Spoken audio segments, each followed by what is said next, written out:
मंगलवार को जिले में पहुंचे मुख्यमंत्री योगी आदित्यनाथ ने किया मंडलीय अस्पताल में बने ऑक्सीजन प्लांट का किया लोकार्पण करने के बाद मुख्यमंत्री ने मंडलीय अस्पताल का किया निरीक्षण और मुख्यमंत्री ने मरीजों के स्वास्थ्य के बारे में ली जानकारी और वहां के व्यवस्थाओं के बारे में ली जानकारी और अस्पताल का निरीक्षण करने के बाद पहुंचने नुआव गांव में स्थित प्राथमिक विद्यालय के मुख्यमंत्री ने निगरानी समिति से किया वार्ता करके वहां की गांव में निगरानी समिति के लिए बनाई गई समिति उपलब्ध कराए मेडिसिन किट। सर्दी जुकाम बुखार को सफलता है ठीक, लेकिन यह कोरोना है और समय से इलाज न मिला तो हो सकती है लोगों को परेशानी।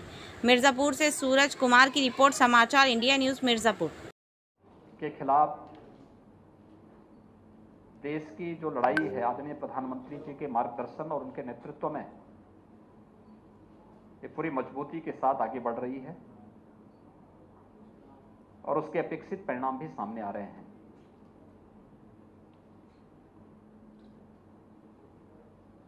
फर्स्ट वेव के समय ही आदरणीय प्रधानमंत्री जी ने कुछ मंत्र दिए थे देश को,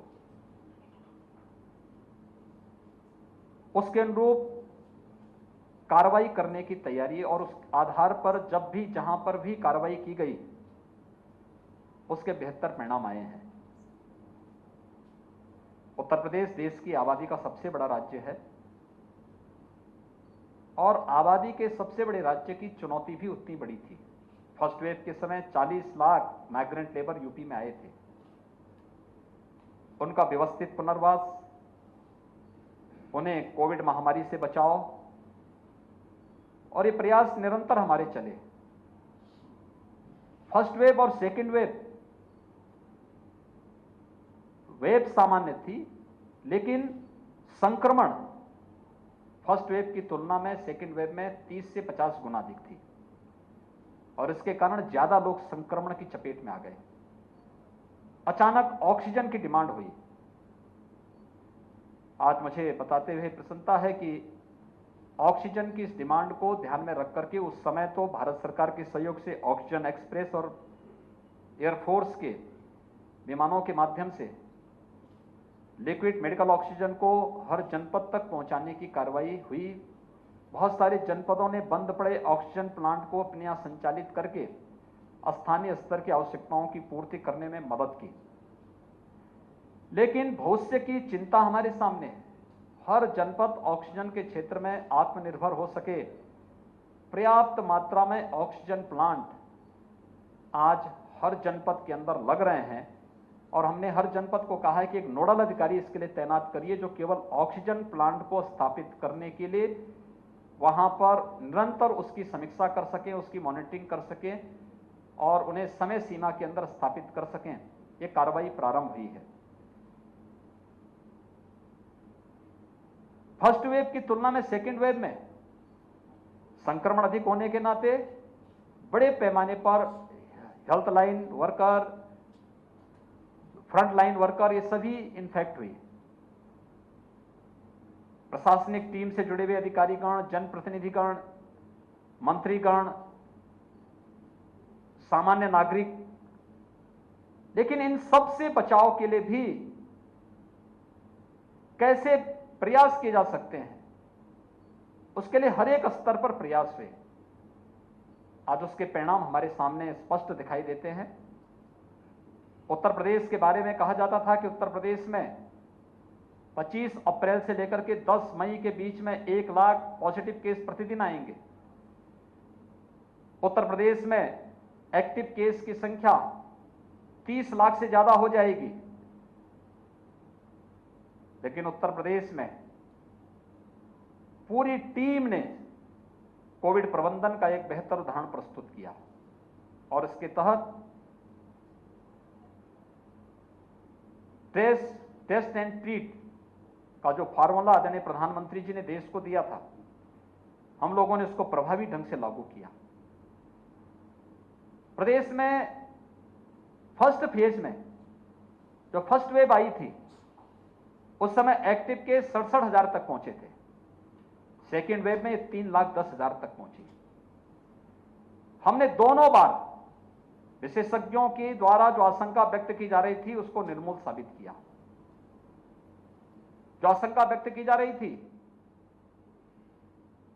कि सेकेंड वेव में यूपी के अंदर प्रतिदिन 1 लाख पॉजिटिव केस आएंगे, हम लोगों ने इसको 38,000 तक सीमित रखा है और आज 3,10,000 के एक्टिव केस घट करके प्रदेश में 69,000 मात्र रह गए हैं। प्रदेश के अंदर सबसे अधिक एक दिन में पॉजिटिव केस जो आए थे 38,055 आए थे, आज वो संख्या 3,900 तक पहुंच गई है। मात्र 3,900 पॉजिटिव केस आज आए हैं।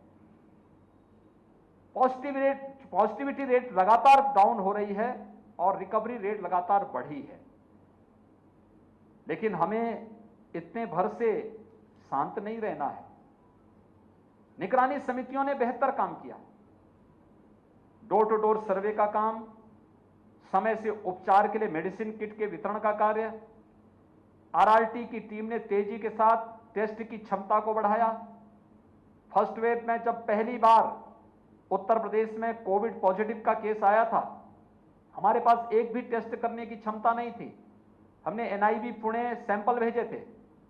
आज उत्तर प्रदेश 3.25 लाख टेस्ट प्रतिदिन करने की क्षमता विकसित कर चुका है। हमारे पास फर्स्ट वेव के प्रारंभ में एक भी बेड्स मौजूद नहीं था। आज हमने भारत सरकार के सहयोग से 80,000 से अधिक हमारे पास वेंटिलेटर और आइसोलेशन बेड्स मौजूद हैं। आज वैक्सीनेशन का कार्यक्रम भी बृहद स्तर पर पूरे देश के अंदर चल रहा है और उत्तर प्रदेश भी उसमें अग्रणी भूमिका के साथ कार्य कर रहा है। टेस्ट की क्षमता अगर आप देखेंगे तो उत्तर प्रदेश 4,70,00,000 से अधिक टेस्ट संपन्न कर चुका है और वैक्सीन की अगर आप बातें देखेंगे तो 1,65,00,000 से अधिक लोगों को हम अब तक वैक्सीन दे चुके हैं। हम लोगों ने अगले फेज में एक व्यवस्था की है कि वैक्सीन एक सुरक्षा कवच है और इसके लिए 45 से ऊपर आयु के सभी लोगों को मुफ्त में वैक्सीन भारत सरकार दे रही है, लेकिन 18 से 44 के बीच में राज्य सरकार को वैक्सीन लेनी पड़ रही है।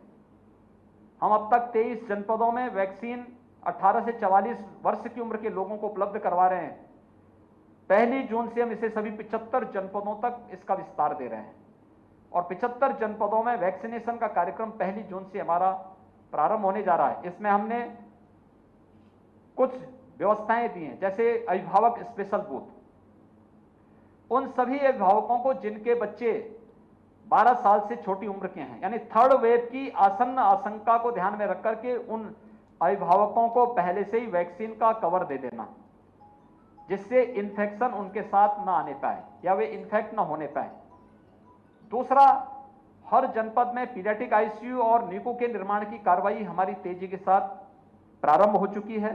बहुत सारे जनपदों ने बनाने की कार्रवाई आगे कर दी है, कुछ लोगों की यहाँ तैयारी चल रही है, लेकिन थर्ड वेव के आने की जो आशंका व्यक्त की जा रही है उससे पहले पहले हमारे ये सभी कार्य लगभग संपन्न हो चुके होंगे।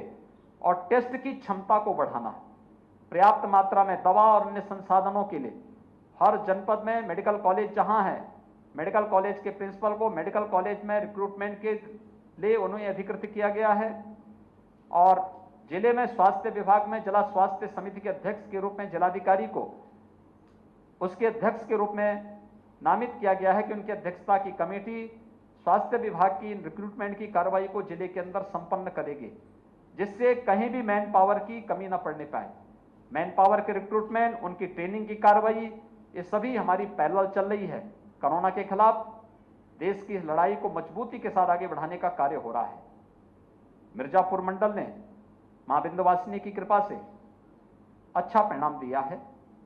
एक समय यहां पर पॉजिटिविटी रेट लगभग 35% के आसपास पहुंच गई थी, लेकिन एक सामूहिक प्रयास, जनप्रतिनिधियों का मार्गदर्शन, प्रशासनिक टीम और हेल्थ विभाग की जो टीम थी, हमारे कोरोना वॉरियर्स थे, इन सब ने मिलकर के जनता जनार्दन के सहयोग से आज इसको हम न्यूनतम स्तर पर लाने में सफलता हमें प्राप्त हुई है।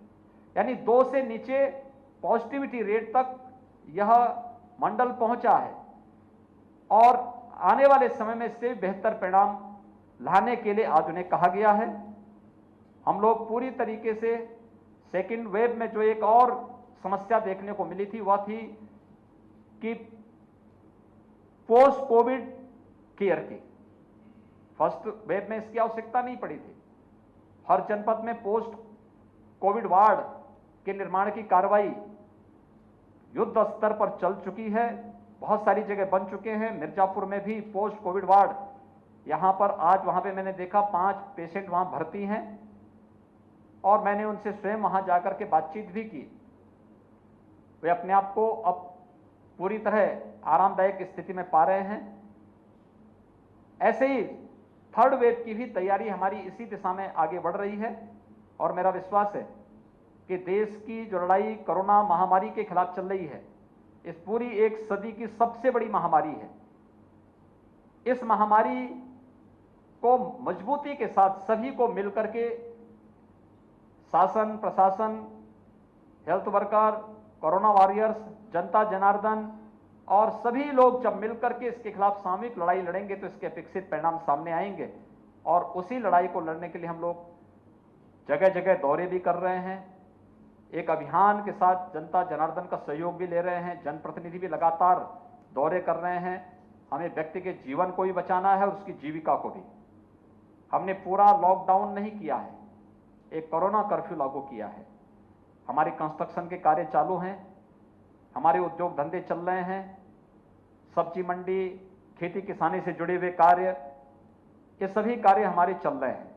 लेकिन हर एक जगह कोरोना को परास्त करने के लिए सोशल डिस्टेंसिंग का पालन, मास्क की अनिवार्यता, Covid care centre, Covid help desk, ये सभी उसमें सतर्कता के लिए बनाए भी जा रहे हैं, बनाए भी गए हैं। हम लोगों ने ये भी व्यवस्था की है कि कोविड के नाते बहुत सारे लोगों की जीविका प्रभावित हुई है, उनको सपोर्ट करने के लिए प्रधानमंत्री गरीब कल्याण पैकेज के अंदर मई और जून में हर जरूरतमंद गरीब को निःशुल्क खाद्यान्न उपलब्ध कराया जा रहा है। जून, जुलाई, अगस्त में राज्य सरकार हर गरीब और जरूरतमंद को निःशुल्क खाद्यान्न उपलब्ध करवाएगा। लेकिन इसके साथ ही जिनकी जीविका प्रभावित हुई है, प्रतिदिन खाने कमाने वाले लोग थे, संगठित और असंगठित क्षेत्र के जितने भी श्रमिक थे, माइग्रेंट लेबर हैं, स्ट्रीट वेंडर है, नाऊ है, मोची है, धोबी है, माली है, नाविक है, इन लोगों की जीविका प्रभावित हुई है। इन लोगों को भरण पोषण भत्ता जून में हम उपलब्ध करवाने जा रहे हैं। कोरोना के खिलाफ इस लड़ाई को सामूहिक प्रयास से परास्त किया जा सकता है और मेरी आप सबसे भी अपील है, हम लोगों को तैयार करें कोरोना प्रोटोकॉल का पालन करने के लिए, मास्क और 2 गज की दूरी का पालन करने के लिए। शहर हो या गांव, कोई टेस्ट करने से ना भागे। वैक्सीन हर व्यक्ति को सुरक्षा कवच देगा, हर व्यक्ति वैक्सीन जरूर लगाए, लेकिन जिस दिन उसको सेंटर में बुलाया जाए, जो नजदीक का सेंटर हो, हम लोग कॉमन सर्विस सेंटर को भी अब आने वाले समय में वैक्सीनेशन के साथ जोड़ रहे हैं। तो ये एक बड़ा अभियान होगा जो लोगों को एक सुरक्षा कवच दे सकता है।